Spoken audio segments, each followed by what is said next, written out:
I think we can agree that a vast majority of the Valorant community has this deep-seated belief that game sense is more important than aim.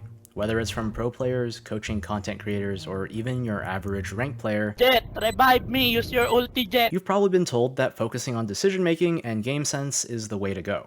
But what if I were to tell you that it's actually the complete opposite?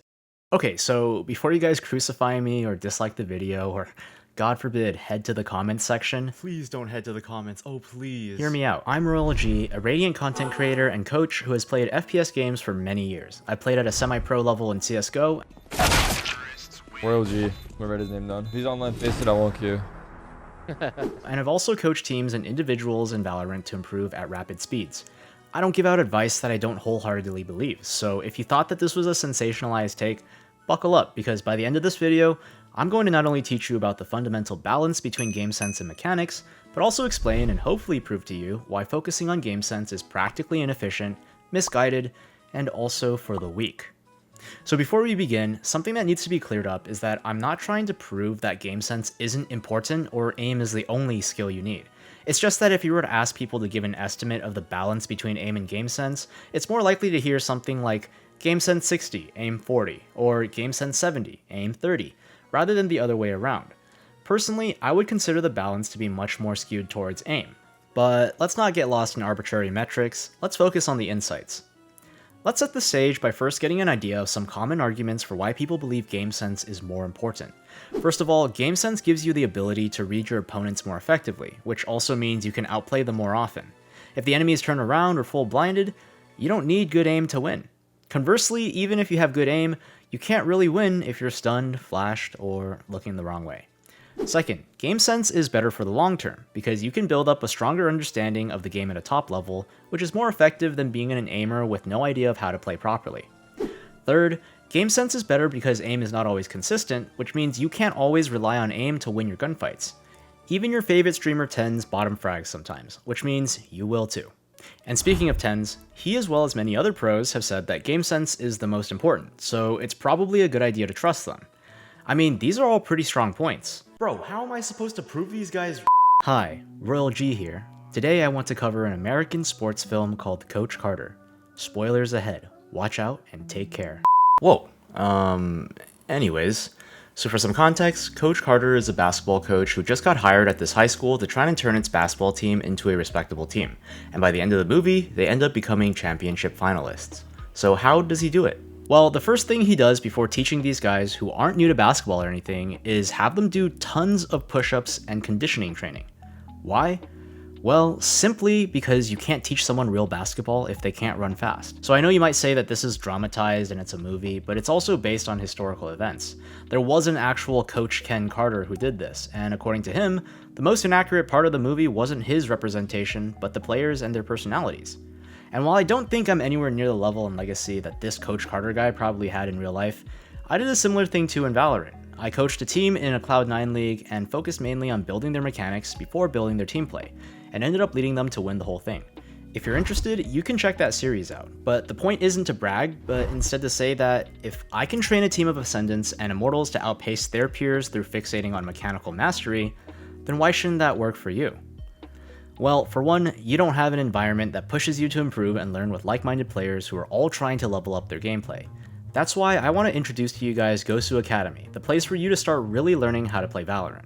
Not only does your Valorant Academy offer amazing resources like VOD review and advanced theory classes taught by professional coaches, you also have the opportunity to meet and train with similarly ranked peers through their coach-led weekly 10-mans. And if that didn't already sound like an amazing opportunity, Gosu Academy even levels it up a notch by inviting coaches from franchise teams to give exclusive lectures every single month.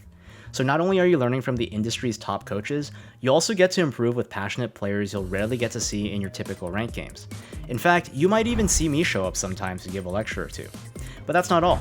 Gosu Academy wanted to help me help you guys by giving an insane offer. If you use the code royalG when signing up, you can get 30 days of the Valorant Academy free. That's basically 30 days of training from pros that can completely level up your game for free. So don't hesitate, sign up today, and evolve as a player. Thank you Gosu Academy for sponsoring this video. Anyways, all anecdotes aside, there's logic behind this approach. Even though you don't need good aim to beat a player that's not looking at you, You still need some level of aim to capitalize. I think we've all whiffed before on an enemy that wasn't looking and then got killed. Did you get outplayed? Probably not. Hypothetically, you just needed to hit the shot. The advantage was still there, but you just didn't capitalize on it. But what if the enemy wasn't turned around, but just not expecting you when they peeked? You still have a theoretical advantage, but you need better aim to capitalize on that. Now, instead of not expecting you, what if he just peeked you and you knew he was about to peek? You're still at an advantage theoretically, but it's relatively minor. What if instead it was just a straight up duel?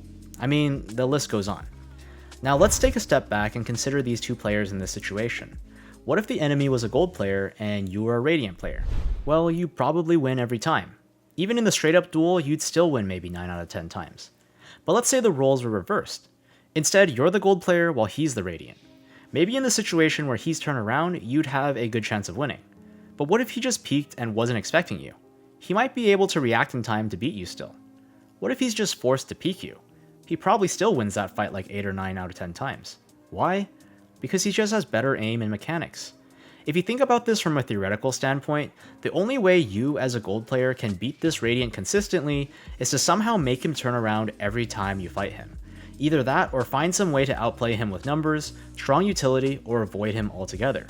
Simply, your game sense isn't enough to bridge the gap between his mechanical skill and your own. Meanwhile, the Radiant can pretty much do anything outside of being completely turned around to win the duel. Not because he's playing smart, but because he just doesn't need to do much else to punish your weak mechanics. Let's connect this to a real-life analogy. Even if you have the smartest 10-year-old basketball player ever, what can you really do against an average 25-year-old guy who just plays basketball for fun? Well, for starters, maybe grow 10 years older, but you'll have to wait 10 years for that to happen. But what if your genetics are weak? Well, maybe a lot of training and also 10 years of time. What if you're built like Hezbollah? Maybe it's time to become a boxer instead. In real life, you're gated by factors completely out of your control, like your biology and genetics. But what about in Valorant? Maybe a couple weeks or months of consistent aim training and mechanical practice. How amazing is it that mechanical ability isn't gated by genetics or age? But there's more to this example than just surface level understanding of the relationship between mechanics and game sense. First, it's the individual aspect. At the end of the day, the problem that you have as the gold player against the Radiant is most simply solved by one thing: better mechanics. You see, in each of those situations, the level of aim required to punish your opponent increases as the theoretical advantage decreases. Meanwhile, your opponent's level of aim also affects the window you have to capitalize on the situation, which means if he has better aim, you need better aim as well. If you were placed in a scenario like what we just covered, better aim not only helps in every single situation, but is almost required in some. So without aim, your game sense can only act as a cover for your weakness. But here's the catch: one can be trained individually, while the other is situational. I'm sure you know which refers to which. Yet at the same time, everyone constantly tries to train the skill that is situational without taking care of the individual aspect. Doesn't that sound strange? An insightful quote I once heard goes, "If you want to change the world, start by making your own bed." And although that might not be actually true, the wisdom is definitely significant. If you can't even take care of yourself, how do you expect to really take care of others? Let me explain why this applies. If you're focused on game sense, your decision making is mostly relative to other players and how they play. You're subconsciously pushed to try to outplay them to win. And if your mechanics aren't good enough, you just try to think harder to outplay them because you can't rely on winning duels. If the enemy is smart, or even if they're playing randomly, you'll have trouble beating them because you can't read them. On the other hand, focusing on aim means that your decision making is mostly based on what makes you comfortable and how you can take a clean duel. If the enemy is playing smart, you might struggle still to find a clean duel against them, but if they're playing randomly, you'll punish them every time because you're comfortable with taking duels. Essentially, this just means that if you focus on aim, your skill floor is higher, which in other words means that you'll be more consistent and less likely to lose to weak plays. Similarly, you create a better foundation because the better your aim gets, the more you can get away with. And what's better is, as you play smarter, your aim only helps you capitalize even more. Aim is almost always better because it relies on you individually rather than on outside factors. And as some people may say, you are the only consistent factor in your games. So why is it that so many content creator coaches constantly try to preach about game sense, and why is it that you as the Valorant community agree? One part of it is because most coaches haven't drawn that connection. But of course, that's not the biggest problem because I think that people at the top level understand this intuitively whether they agree or not. But here's the brutal truth. It's because of you. Yes, you, the viewer. YouTube is a delicate balance of helpful content, inspirational content, and most importantly, engaging content. You watch these videos because you want to improve, but you also want to be entertained. If the video is too slow or boring, you'll click off and go about your day. You don't want the cookie cutter BS that you've heard a million times. Aim training? You know what that's about. You can just search up a routine if you really wanted to train. But game sense? The possibilities seem endless. Outplaying opponents seem much more reasonable than hitting 3 clean headshots in a row like Demon 1 does in every clip. A cool Cypher or Killjoy setup or a nice lineup or a flank seems much more safe and achievable to you than winning a 1v1 duel with a clean peek. So you gravitate towards those things. You're looking for the missing piece, the reason you can't climb, the reason you don't win your gunfights, the reason you aren't carrying your games. But you aren't willing to look at yourself and say, maybe I just need to train more. And it's not necessarily your fault either, because I've been in your shoes. I've felt powerless in my ranked games and have been frustrated that I'm not as good as I want to be. I've watched videos and tried to find that missing piece. You see, the real reason you aren't willing to look within is something much more fundamental. You lack the confidence. And what's worse, watching cool tricks or coaching videos is inspirational, but at the same time, it doesn't fix the problem, and is more so a way of coping with your personal lack of ability. The real missing piece is that you haven't built yourself up as a player, and that makes all the difference. As a content creator, I want to make helpful content, but I also don't want to make a video that no one will watch through. But above it all, I don't want to give you advice that I don't personally believe in. Game sense is useful, but it's not the problem. Instead, it's you, your aim, your confidence, and YouTube's emotionless algorithm. That's why I say game sense is for the weak.